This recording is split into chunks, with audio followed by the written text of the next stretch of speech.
gente! Que bom estarmos juntos iniciando esse novo mês, não é? E a gente vai pedir para que o Senhor esteja conosco a cada dia, não é verdade? Hoje a nossa reflexão foi encaminhada pela Janet Johnson.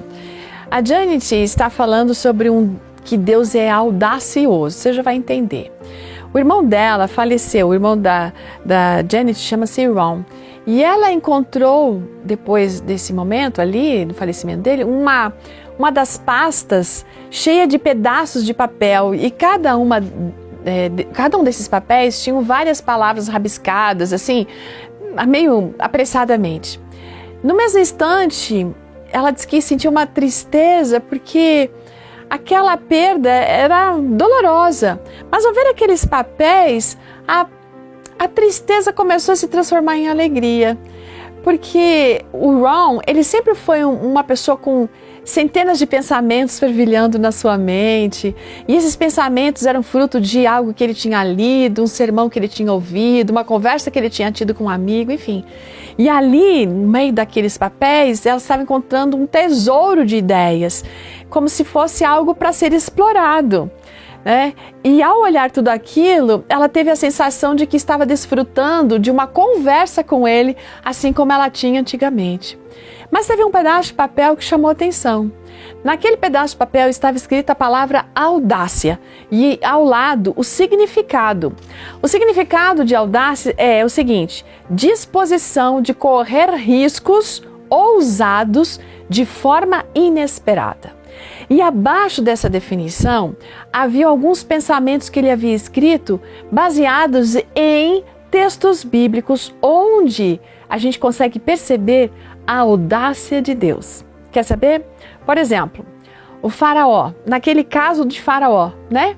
Quando ele disse assim, joguem todos os bebês, os meninos no rio Nilo.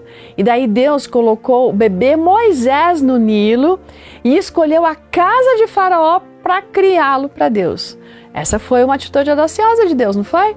Outra atitude audaciosa de Deus. O mar vermelho à frente, o exército de faraó atrás, Israel ali preso no meio. E Deus disse, Moisés, estenda a vara. Isso foi um ato de audácia também. Colocar Israel numa localização estratégica no mundo, uma nação escolhida e favorecida para abençoar toda a humanidade. Veja, uma outra decisão audaciosa do Senhor.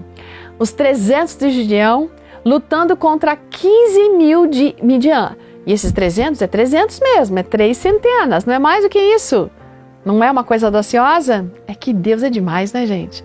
Outro momento, um coral enviado para a batalha, não é? Olha, o plano mais audacioso e inimaginável do Senhor realmente foi aquele que veio repleto de graça, quando Deus enviaria Jesus como um bebê, nascido de uma virgem colocada em uma manjedoura. Os pastores foram as primeiras testemunhas da vinda de Jesus, testemunhas não muito confiáveis nos tribunais daquela época, que depois poderiam ter chamado, inclusive, para depor. Gente, o Senhor sempre tem ideias audaciosas. Então ela disse que mal pode esperar para chegar no céu. E imagina agora o irmão dela, né, passando centenas de anos, conversando com essas pessoas que viveram essas histórias aqui, para ouvir delas os seus sentimentos, as suas reações e como foi todo aquele momento. Imagine você, né? Será que você tem medo das audácias de Deus? O Senhor é audacioso, sim, porque Isaías 55, 8 e 9 diz assim: os meus pensamentos não são os pensamentos de vocês, os meus caminhos não são os de vocês. Porque assim como os céus são mais altos que a terra, os meus caminhos são mais altos do que os seus caminhos, e os meus pensamentos são mais altos do que os pensamentos de vocês. Deus não é comum, não, gente. Ele é o extraordinário, por isso Ele pode pedir que a gente faça coisas audaciosas e extraordinárias. Vamos orar? Senhor, nos ajude a confiar sempre nos Teus pensamentos e nos Teus caminhos, porque eles sempre serão maiores e melhores.